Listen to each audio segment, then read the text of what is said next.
folks, this is Brett with Grafted Branch. On vacation here in Maine, USA with the wife, and we stopped by a logging friend's house, and he's gonna show us his sawmill. So sorry for such a short introduction, but we're gonna get some video and just show you the sawmill he built and some of the stuff. He's probably gonna cut a couple boards out for us and give us an idea how he does it. So stick around, and hopefully you'll enjoy the video. So.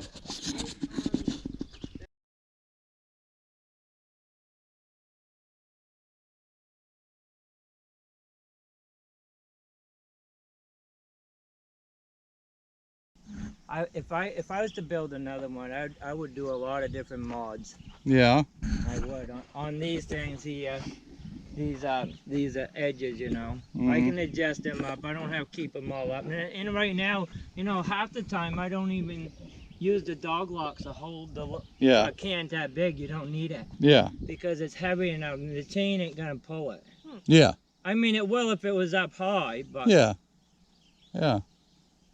Yeah, no, originally I had 11 horsepower Generac engine, and it was a horizontal shaft, so we had a 10-inch pulley driving this 4-inch pulley, going down with 2 diverter pulleys coming across, but a V-belt ain't good for twisting that short a distance. Yeah, you showed me some pictures of that. Yeah, they should have. Well, I didn't know Granger sells a complete round industrial belt, but they're $100 a piece. That we could have ran that setup, and it was a round belt. Yeah, a round industrial continuous belt. Yeah. But it's $100 a piece. Yeah. No, under here is the drum and sprocket, and there's the Oregon. Mm-hmm. So yours is a GoPro 6, huh? Yeah. Yeah. It's just what my son had bought one to do some YouTubing with, and then he decided he didn't want to. I'm not camera shy, so don't be afraid. Oh yeah. You know, I'm not afraid. I've already got you on camera a few times, so. Yeah. I didn't even ask. With that. No, it's okay. I kind of have that Maine accent, you know. It's all right. I used to have. Makes it more authentic that way. I used to have cable with rubber coating. Actually, it was dog cable. Okay, yeah. You know, dog run cable. Yeah. And it lasted for a year and a half, 2 years, and then the state trooper guy next door, he says, I know what you can put on your mill that you won't have to worry about. He says this is what they call cable rope. Okay. And it's more or less used on oh, for like winches? Yeah, for winching, yeah, for like on electric winch on the front end of. Okay, I thought it was just some what do you call it? Not regular nylon rope. Yeah, I was thinking it was regular nylon cable rope. Okay. And this is what lifts it up and down. You can see the system it goes through up and down. And by doing that, like my uncle said, by putting the pulleys on, it makes it have a double lift. Yeah. Instead of just having, you know, one. Yeah, it makes it lighter that way. If you was to just go up it's and easier over to and crank down. that way, yeah. Well, the thing of it is, you got to have clamps for your power head and your fuel tank to go up. Mm-hmm. Yeah. Yeah. That tank, what happened is that was the original tank I put on. I used the same frame from the Generac generator to hold the tank on here, but I went to a different tank. Yeah. I went to an outboard tank, and I didn't know you got to have a pump. They're not gravity fed. Oh, okay. See, this one's gravity fed. There's a set off right there. Yeah. No, this thing's very low maintenance. You just got to grease up the forecasters. Check the oil in it. Grease up the pillar blocks on the end. I grease it up every 2 days or so, 2 to 3 days. Well, it depends on how much milling I do. Yeah. Paid $100 for that off from Marketplace. That motor. For the motor? Don't use no oil and doesn't smoke. It doesn't miss a beat. What horsepower is it? 12 horse. 12 horse. Come off from. Actually, it looks kind of small for a 12 horse. I figured it'd be a little bigger than that. But. Yeah, it came off from a Craftsman riding lawnmower tractor. The guy said it never had ethanol gas in it. Always ran ethanol-free gas in it. But you know, it's hard to get ethanol-free gas unless you go to New Hampshire. So how much money you think you got invested in this thing? The guy that funded Is this the bill, one you made for the neighbor? Yeah. And he just lets you keep it here? Yeah. All right. It's funny, I drew it all up on paper, all on brook plants, and I gave him a rough estimate. At that time, it was around $12.50 it was. For the steel. He had the engine, not this motor. He had the he had the Generac, right? Yeah. Yeah, he had the generator. He brought it to me, and I took it all apart, dismantled it. It's funny, that output shaft was a tapered shaft. Well, my uncle, he worked at a machine shop down in Raymond, which is down by Wyndham, for 32 years, and he told me how to make it into a straight shaft. So what we did, we started it up and used a flat file and slowly worked it back and forth on that until we got it down to a 3/4 inch. Oh yeah, you can dig that right out. Yeah. But that's the oil of the, I put a clear tube on so I can see it. So it just drips right on the end. And look at this. This has been on here for a year and a half. Look, no play. Yeah. See that? Yeah. And they say you got to watch out for wearing them. Look, there's no side ply. Yeah. And this has been on for over a year, this bar has. I haven't flipped it yet. I got to flip it. Yeah, you need to. Flip it. You've done 3,500 linear feet this summer, or this spring with it. So. Last year I did, I can't think right off the top of my head what it was last year. It was a lot higher. Yeah. It was almost like 6,000 linear feet of cuts and stuff right there. But I had another bar and part of another chain on. I put this new bar and chain on last year. Yeah. About halfway through my milling season. So how often do you sharpen it? Well, it depends. If you can stay away from grit and stuff, it'll go quite a ways. I've gone and milled all the popple that I milled. I can mill almost 500 to 1,000 linear feet before I touch the chain. Nice. And I'll show you what I use. This is my tool vehicle. Boy, some toes in there. I wouldn't want to stay in there too long.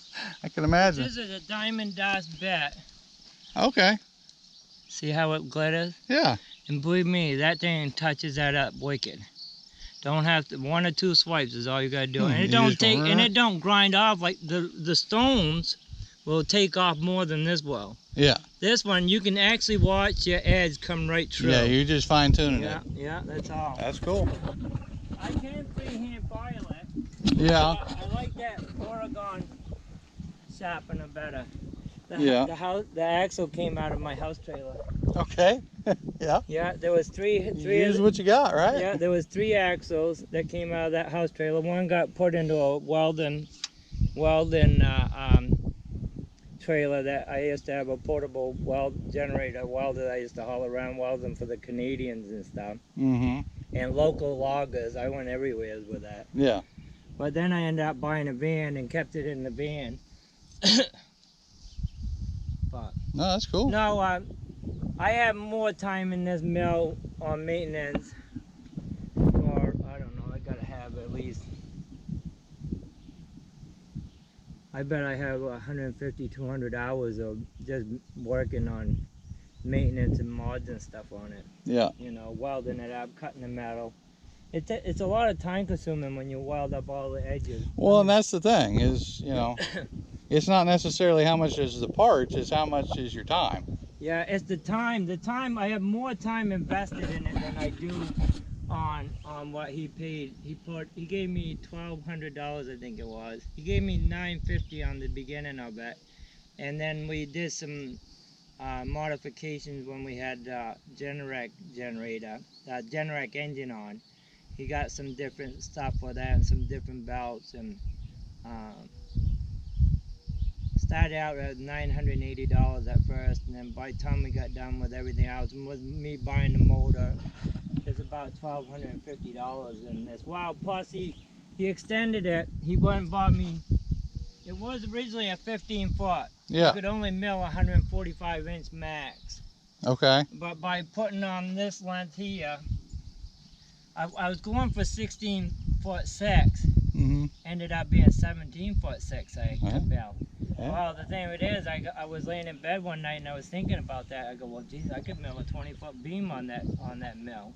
All you got to do is when you put your log, you got to just build a special thing to hold it so it can slide on the cross members, and you just got to slide it 2.5 feet to mill the rest of it out. Yeah. 3 feet just to slide it. You don't want the log turning or nothing. Yeah. Yeah. The same height as your milling bunk. No, I had to put these risers on because I noticed that.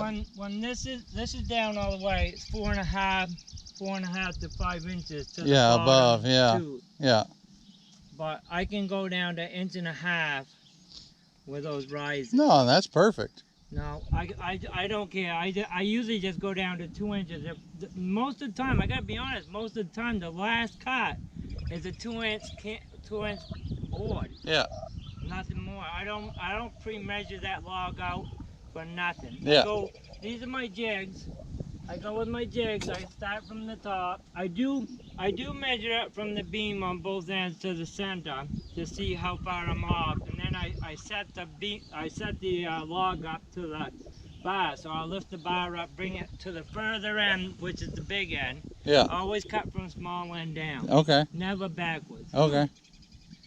Never the other way. Yeah. And so what I do, I take it down and I drop the bar down on it, then I bring it back, and I got a jack here that I put in there. I lift it up till it touches the bar, and then I measure down from the bar. Well, from the bottom cutter. I don't measure from the bar because you don't want to measure to the bar. You got to measure to the cutter itself because that's the cut. Okay.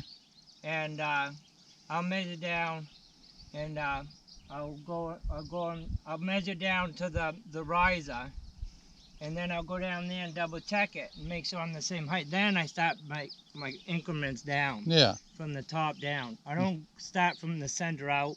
Yeah.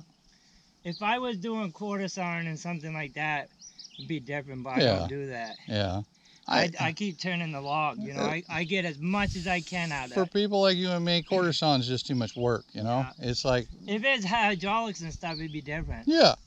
You know, the hydraulic the fingers that lifts it up. Yeah, if you've got all the fancy tools and everything to make it easier, but when you're one guy, that's too much work. The second mill I built was from my cousin Francina. She lives up on the road up here. Yeah.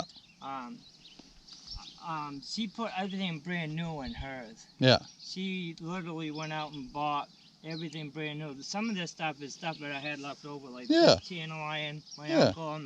My uncle's collected years ago. They had it in the barn. I mean, some places there's 2 pieces welded together to make it a little bit longer, like this one, see? Yeah. But it worked. Yeah. We had the rebar. The rebar come from a junkyard that I helped my cousin salvage, and so I got a lot of metal from him. Hey. That's the way I am. Use what you got. Yeah. You know? My grandfather was a carpenter. He liked to build cabinets and stuff, but he was my uncle that lives over there. He says I'm a lot like my grandfather, because my grandfather wouldn't do any work unless he wanted to do it. But I like to work. Don't get me wrong. I do like to work, but I like to do what I want to do. Yeah, exactly. So are these this is what locks this down, locks this in place? I do something. I don't use. I mean, when it's all the way down, you don't need to, right? Yeah, no. When I'm up, well, I had some problems with my lock on this. It wasn't keeping it locked. You know, so I noticed one day my cuts was getting a little bit off, so I ended up putting these on. There's four, but you don't have to use all 4. Yeah. Just a couple of them are good enough. You can use like 2 of the kitty corner ones or the 2 front ones, just so it doesn't move up and down. Yeah, a little extra support. But ever since I fixed the locking mechanism in there, it doesn't move. And then you've got, now this adjusts for your chain tightness, right? For the belts. Yeah, or belt tightness, yeah. Yeah, for belt tightness. The chain tightness is down here. Oh, okay. Right here. Okay. Yeah.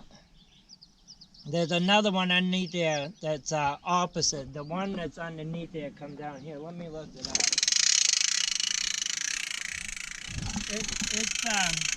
I can't remember how many turns this thing turns go up 1 inch. Jesus, I want to think it's 8 turns for 1 inch. Well, maybe more. that's not a bad thing though. It gets you a finer adjustment that way. Yeah, that's what my uncle said. Yeah. When you look underneath here, see, there's one that's down, there's a nut here. Uh-huh. I just loosen it up, I put a pair of locking vice grips right here, Uh-huh. and I use a pry bar and I pry it over. After I loosen these two nuts over here hold that tip up. Okay. There is a plate in there that That it rides on? Or yeah. that the bar sits on, right? Yeah. Okay. In between the chains, obviously. Yeah, there's a steel plate on the top and a steel plate on the bottom, but it's not on the sprocket. Yeah. You can't have it on the sprocket because it'll pinch it. Yeah. Yeah. Even definitely. in the Granberg mills. Yeah, exactly. You can't exactly. Well, you know what's funny? I've seen a lot of guys put the clamp right dead center of the sprocket.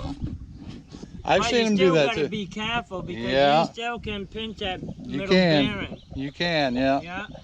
Yeah. This mill altogether with my labor and what the neighbor put into it, it's almost $2,200 maybe Yeah. more. Probably more with labor. Yeah, my cousin Francina's mill was 3 inches long. That was full length 5-inch channel iron on the side with 4-inch cross members. That had a 19 horsepower drag drive clutch sprocket, had a 9-inch sprocket on the bottom of the engine, driving a 4-inch sprocket on the other end. It was turning. Yeah. I put my tachometer on it, checked it. It was turning like 6,000 RPM, maybe higher. Yeah. This thing only turns about 4,000 on that sprocket. The way this setup right here, this is a 4-inch. This is a clutch. It's a double V-groove heavy duty clutch, low RPM. It only turns in at between 1,600 to 1,800 RPMs to engage it. Yeah. And then it runs onto another 4-inch pulley over there. Yeah. Over there that turns the jack shaft. The jack shaft is actually made out of a go-kart axle. Yeah, you told me that. Yeah. What you do, you can buy the whole thing off from Amazon Prime for $36. And it's then 36 inches long. We cut it in half at 18 inches. Well, what happened is when the first shaft that we had turned down at the machine shop, he turned it down too far when he was turning it, because it's got a 3/4 inch spine thread on it when you buy it. Yeah. And it's keyed the whole length of that shaft so you can move your drive gears back and forth on it from your motor. Yeah. But anyway, so he turned it down too far. He actually sent it got down to metric measurement instead of to the 5/8, because that one is turned down to 5/8, and that's what the bore of an Oregon drum sprocket is. Okay. Is 5/8. And I got two nuts holding that drum on. That drum is never spun.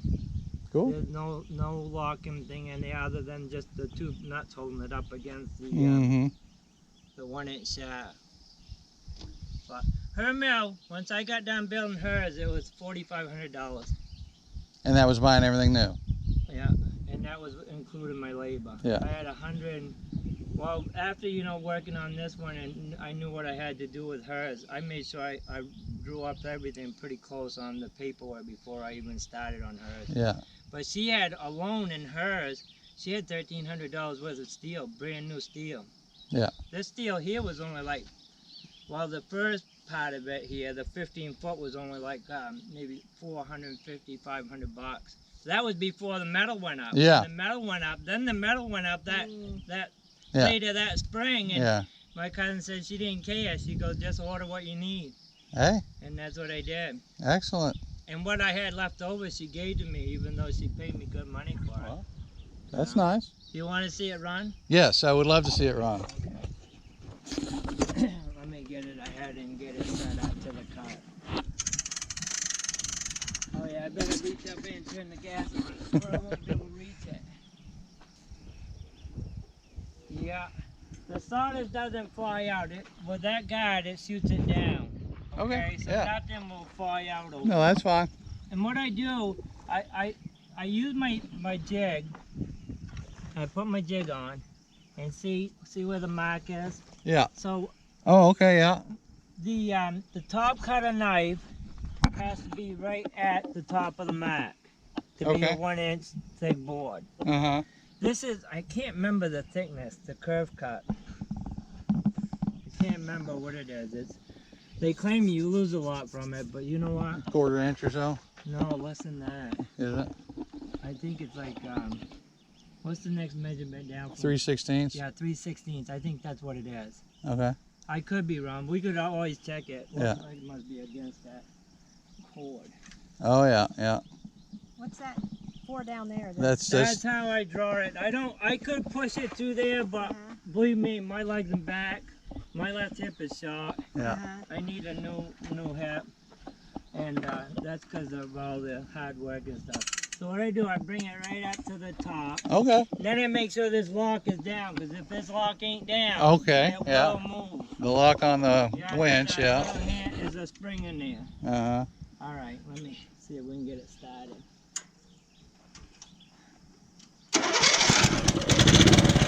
What I do, I always turn the oil on first. Yeah.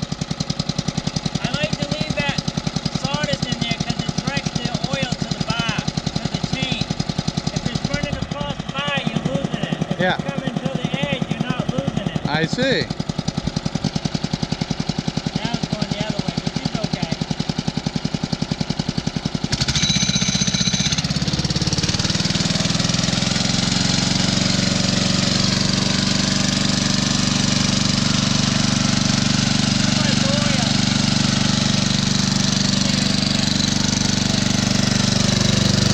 Oh, yeah.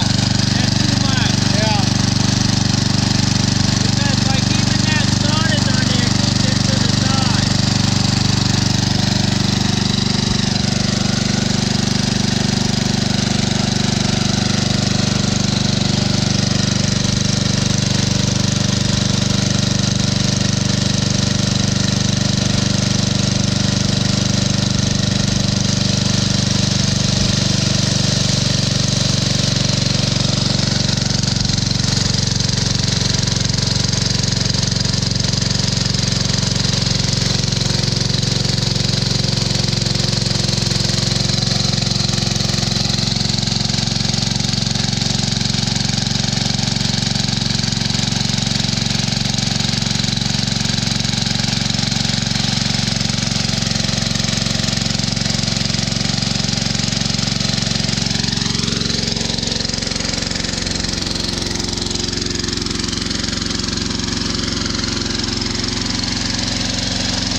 Yeah.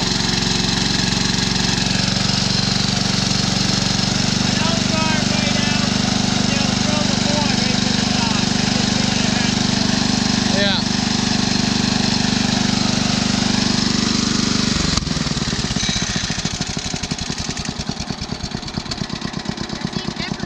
Yeah, exactly. That is so easy. I said it seemed effortless. Well, you gotta feel it. 'Cause I'll tell you when you can tell when it's getting dark, you'll get a curl on this side, on the opposite cut. Yeah. And plus, you can feel it drag a little bit. Uh-huh. But I gotta be honest, with a 12 horsepower, I can pull that through dull. Yeah. It goes a little slower, but it will go through dull. And then it'll have fibrous feel to it. But that Yeah. looks like it's almost plain. Yeah, that's nice. Yeah. No, that's crazy. Now I know that this is softwood. Pine, yeah? Yeah, and I'm cutting hardwood, so Yeah, it will be more work with hardwood, but No, I'm gonna tell you, this thing, as long as you got green hardwood, don't try to do it with dry. I did that white ash. Where is that white ash? Oh yeah, right here. Come and look at this white ash. because that's That what white ash is 2 years old. Yeah, that's what I got sitting on my mill right now. White ash. Yeah, ash. This is 2 years old. You can see the cut. It's a little bit different than the softwood, but it's Yeah. still a pretty smooth cut. Yeah, it is. It is. I mean, you're gonna have that cross mark because it's straight Of course. across. Yeah, yeah. Now But- my cousin's mill, hers wasn't straight across. It was at a 20 to 30 degree angle because her father said it cuts better at an angle yeah, than straight across. I've heard that. I had seen another mill on YouTube. A guy's got one where he lets gravity feed pull it down, and the bar's off at an angle, but he's just got like an A-frame head where his head goes up and down. His Oh, okay. power head goes up and down. So he on. just like cranks it up and then lets the gravity take it down? Well, yeah, well, it's on casters like mine. It's on a trailer and stuff, and he's got it slightly tapered down so that the weight of the machine takes it through the cut. He don't have to draw it. It's a little bit slower, but it does a good job. Yeah, no. And that's good because then it's only cutting as fast as it wants to cut. That's right. It's only going as fast as it can go. Yeah. Yeah. No, that was sweet. I need me one of them. You know, I've had 10, 15, 20 guys. I've had a lot of local guys that's come to me and wanted me to build it, but you know, I'm Yeah. scared death of the Yeah. life. Oh yeah, yeah. I understand that. I am a professional welder. I did portable welding and stuff for loggers and stuff, but I didn't have to have insurance because you know, I was I don't know. They told me I didn't need it, but if I was to do structural steel and stuff like that, then you gotta Yeah. go Yeah. through the certifications Yeah. and getting the insurance and everything. But where I was just doing portable welding, not doing, I did do some structural steel.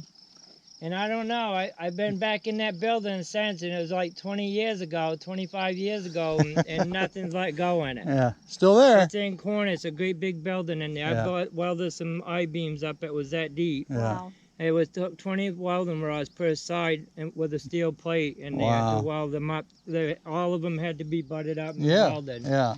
They were carrying them big building. They actually moved the building over and set it on the beams after I welded it up. That was a test. Yeah. And so what are these kind of wheels called? Those are casters. Yeah. Those are heavy duty. They're 600 pound rated per caster. But with that groove in it? That's a V groove. V-groove, caster, V-groove caster. Yeah. Okay. And this is just a piece of channel iron. Yeah. 3/4 Yeah. quarter-inch stack. Yeah. Welded face down. Yeah. I mean, I could turn this up and ran that On the the edge. quarter-inch edge, but Yeah. I wanted the sawdust to go down. Oh yeah. Yeah, definitely. And also, I put these things on the side to keep it from rising up. You see the stoppers? They used to have rollers on there, but they were binding up on me, and I had to change it. So What are I you talking got about? these things. These things are actually adjustable. oh, to keep it from riding up. Yeah, Okay. see, so it rides right along, because the angle, the channel iron is a bevel on me there. Yeah, yeah, yeah. So there's one on each end on both sides, so it won't let it rise up. Some guys put weights on it, you know, Yeah. on both sides to keep it down, but I don't. Yeah. That would make it heavier. Yeah. Yeah. No, that thing worked No, that flawlessly. And I gotta admit, sometimes it's faster than that, you know. Yeah, no, it's, When you don't have no knots, the knots slow you down. well, the thing is like I'm cutting an ash log that's, what is it, 12 or 13 foot long, 12 foot I think, and I'm cutting a 2-inch thick board, Mhm. and it's 28 inches wide at the trunk, and then I've got a 44-inch crotch, Oh wow! and so it's taken me a tank and a half of gas in my 660 to get through that thing, I know. You to know. go 12 feet, a tank and a half of gas. I mean, that's some work right there. And you know what? A gallon of gas in that runs me 2 or 3 days. Isn't that crazy? And compared to what a Alaskan chainsaw mill. My 395 going through a 28-inch wide cut, 16 feet long, 2 cuts, 2 inches stack, 2 tanks of gas. Yeah, Tank and a, well, no, 3 tanks, a tank and a half, per cut. almost. Yeah. Yeah, yeah, that's about what I'm doing. Yeah. No, the chainsaws ain't made. And that's with a sharp chain, No, I know. you know, just throwing chips. And not dust, but it's that Forester chain I'm using is throwing chips, Oh yeah. you know, and I'm just like, Yeah. See, when it comes to a knot, it'll throw it out. See yeah, that? yeah, yeah, yeah, yeah. But this chain, it's doing stuff like that the whole cut. That chain's over half worn out. Did you Yeah, see I that? noticed those are pretty thin teeth there. I ain't took the riders down much. Yeah. I've only touched them once. I got a gauge them. I keep checking them. I Yeah. don't want it biting too much because it No. will make us chatter. Yeah. The deeper those riders are down, It'll the make it more chat- it'll chatter, and Okay. then you'll start getting the ripple effect. Yeah. That's so you the want the thing. powdered look then. No, that's just standard. Okay, That's not the- bad. When That's good. you're ripping, that's how the sawdust comes out. Okay. Now, if your chain is cutting exceptionally well, then you will have the bigger chunks, like Yeah, you say, and yeah, coming like out of the that. knots. Yeah. But when you're ripping, it's very unlikely that you will have that. So, I change oil in this once a year. so are you running transmission fluid in that over there? What's in your oiler? That's Byron chain oil. I buy it by the case. I don't Oh, like it. and it comes red? I don't like that. I don't like that oil. I don't, because I want clear oil. Yeah. This is April. This is what local Just what- Husqvarna guy yeah. sells me by the Well, case. there's the Husqvarna But again, you know. but the thing of it is this stuff is only like it's 40, either $44 or $45 a case for 4 jugs. That's cheap oil. The oil that I was originally running in that was $22 a gallon, Oh yeah, yeah. and that was good clear oil. That was almost like water oil. Now I've had a couple guys here recently tell me just to run cooking oil. Yeah, I don't know. That gives off a pretty bad odor. I'm gonna show you. So when I load my logs, I use these. These were originally my slabbing rails Yeah. from my Grandberg. Uh-huh. They were separate pieces. I brought Welded them together, together. welded them up, and I used to have a block of wood that would go through, had holes going through it here. Yeah. So I had a block of wood in the middle so I could attach this to a log. Hmm. I never put screws down through a log when I used my Grandberg. Yeah. I always put them straight in on the end, and then I anchor up. Oh, through. yeah. Yeah, I've seen guys do that. But I ended up, well, I was using oak for loading rails. Now, when I do my cutting, I just use a rail for the first cut, and then I just that's and right. so I don't use a so rail. and I don't really worry about the scab getting some screw holes in it myself. No, I don't either. Yeah. The slab, no. Yeah. 15-foot length. There was 120 hours in it. 120. Okay. And my cousin's mill. So where hers- technically, that would be 3 weeks. and to be honest, I only charged him $15 an hour to do it, which was dirt cheap, Yeah. you know. Should But at least been 30. I jumped it up though. I jumped it up to $25 an Yeah. hour. Yeah. Light veg that I did, Yeah. mostly purple on the bottom, some purple there. Uh-huh. I figured by keeping all the big stuff on top, it'll keep it Flat. yeah. Yeah. Exactly. Yeah, What is purple. that's like some 3-inch you got there, isn't it? Yeah. it's Yeah, that's nice and pretty thick. thick stuff. Yeah. Yeah. Yeah, that was more. And that's almost, pine. That's almost the center cut. Yeah. Yeah. You can see that half Yeah, of the center is yeah, right on the edge of it. Yeah. And it's good to leave those thicker because they're more likely to. Yeah. Oh, Have a yeah. problem well, if the thing they're of it not is, they thick. really should be strapped. They should be Yeah. ratchet strapped and stuff, but I don't have it. Yeah. These small ones you don't have to worry too much about. They, you know, if they were long ones, it would be Those. different. Yeah, those are pretty. Yeah, those are pine. See Oh, those? wow, yeah. That's some nice little coffee tables right there. And you know what's sad about these Or pine? even a breakfast table. Hey folks, I just realized I didn't do a wrap up on the video, so here I am about a month later as I edited the video doing a wrap up. So it was a good visit with Ron. Learned a lot. I really tried to focus the camera a lot on the sawmill when we were talking, just so that I could get a good video reference for me in the future if I ever want to build one of these, that I have a good eye on every little aspect of it. Probably didn't get every aspect of it, but I tried. So that you may have thought that I focused too much on the sawmill, but that was the reason for that. And but anyway, it was a good talk. Ron is a smart guy. You could tell he really knows mechanical things, and he's able to have a vision and put it together. And so that was really cool. And so anyway, we had a good visit, and the wife and I had a great time in Maine.